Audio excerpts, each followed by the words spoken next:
event. So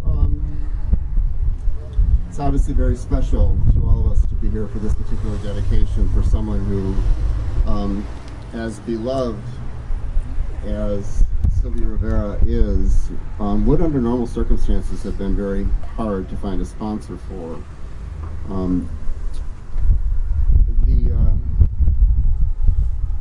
This conversation actually began a couple of years ago, and Sylvia has been part of our goal for a long time, but there's a lot of folks who are so obscure that it's actually hard to find sponsors for them, even though many people love them.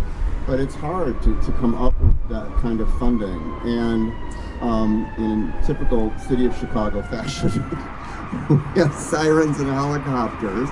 This is what I go through when I give tours of the Legacy Walk every week. So we're just going to take a moment.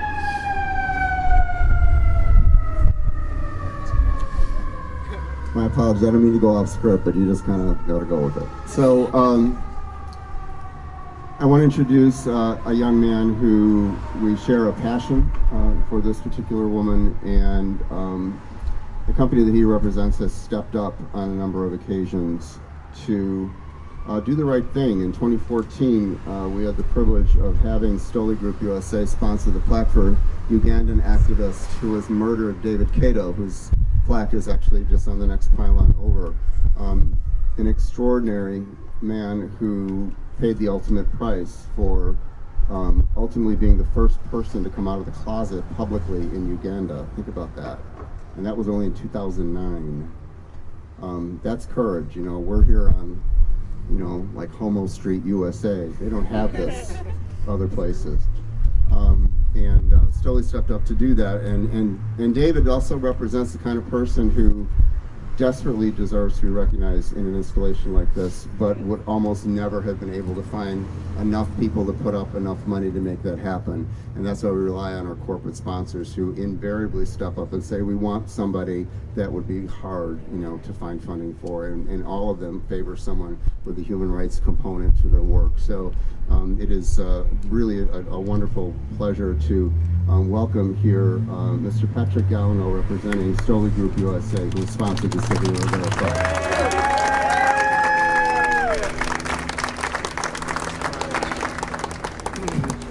Good afternoon. Thank you, Victor and the board. My name is Patrick Gallino, the Global LGBT Ambassador for Stoli Group. And I can hardly believe it was a year ago, Victor, that you and I stood on the stage of Sidetrack and were able to announce that Sylvia Rivera would be represented in this very important year, the 5th anniversary of the incredible Legacy Walk. A big round of applause for Victor. And I am so blessed in my role that I get to really travel the globe, supporting and attending so many events. This year we've been a part of the naming of the USNS Harvey Milk. Also last week, producing and hosting the first ever U.S. military-sanctioned LGBT equality event, both in San Francisco. But the one thing that I have talked about proudly the last year more than anything else is the Legacy Walk. Because of the difference it would have made in my life had I had this, the difference it's making today, and the difference it will make in the future for all dark corners of the world, here at home and abroad, for the one day when every young person knows that every door is open to them because they know of, have remembered, celebrate all those who came before, such as the amazing Sylvia Rivera, and all those leaders who will come in the future, and I mean all of you at Prism, right there. Round of applause for those guys. I had the chance to speak at my global conference to over 150 country representatives in Ibiza last month. And how amazing was that?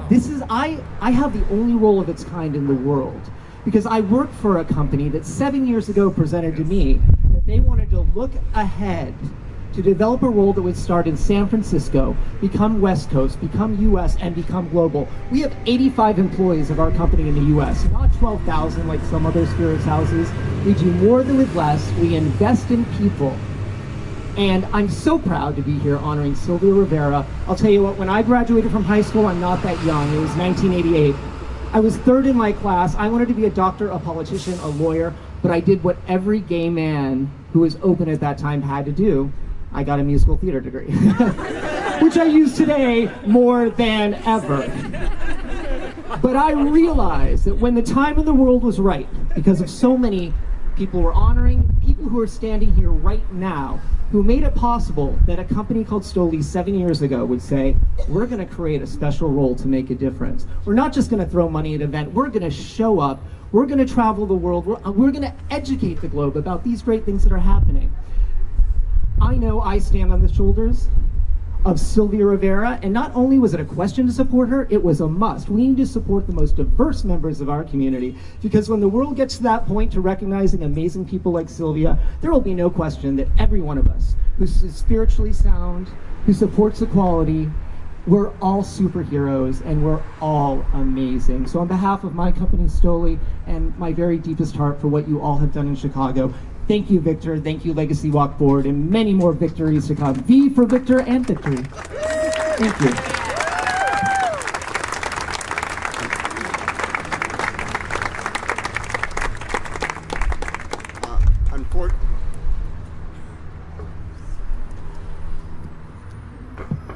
Oh, hey, anything with me in technology, I'm telling you. If you've ever seen me give a lecture, it's just like a nail biter.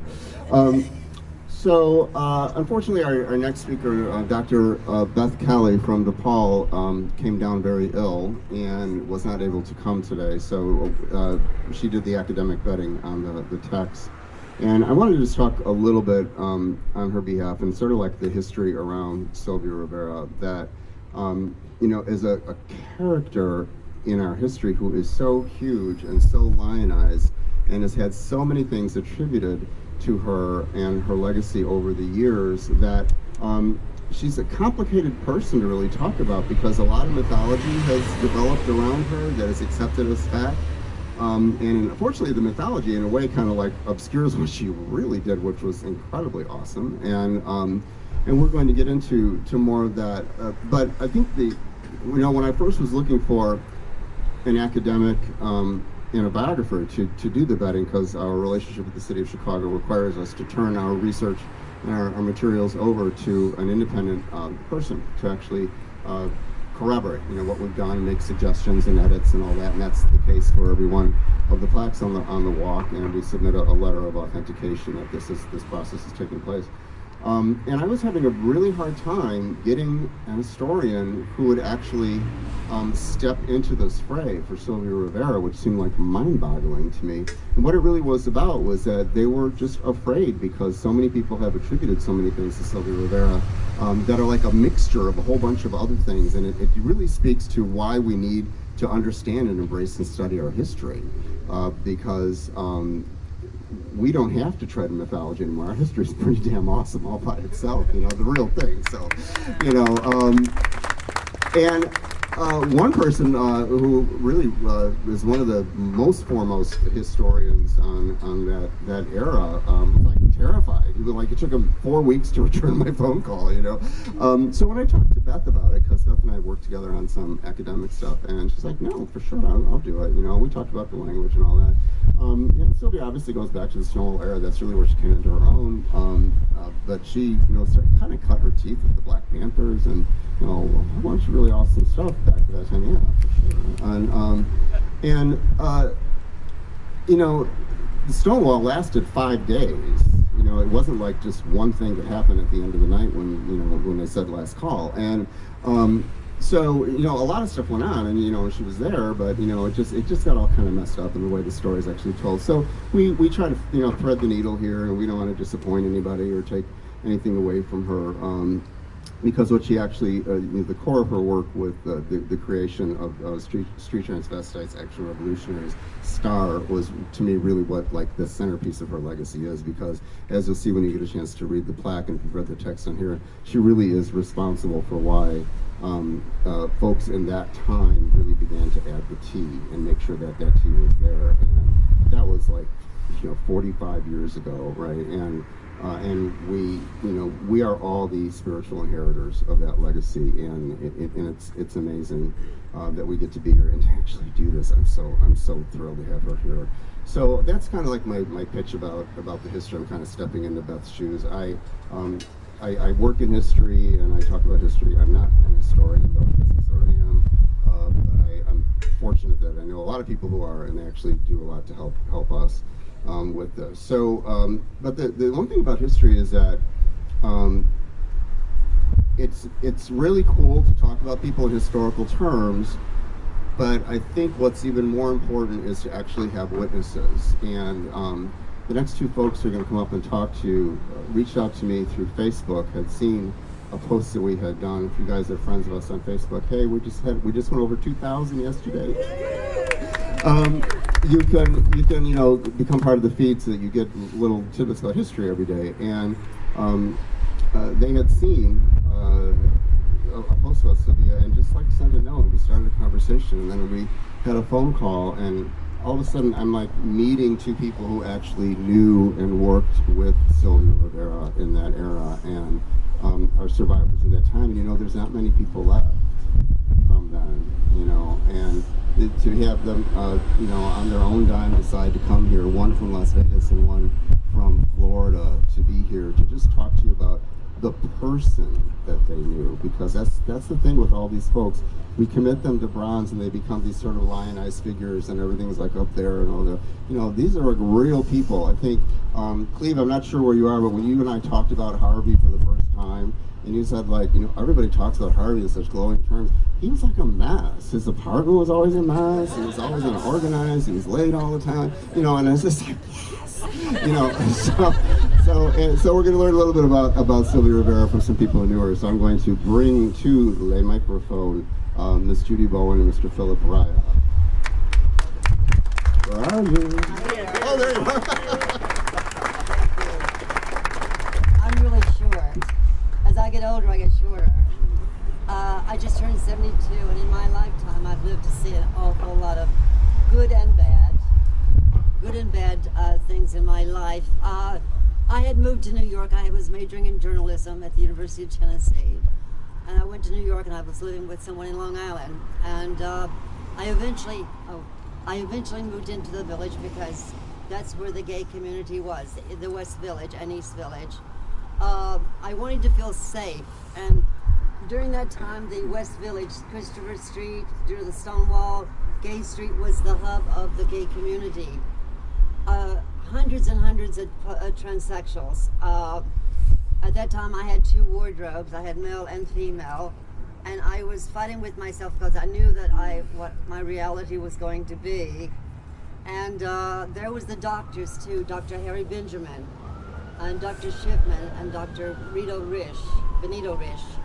But that's why a lot of transsexuals were also settling in that area, because there was access to medical attention.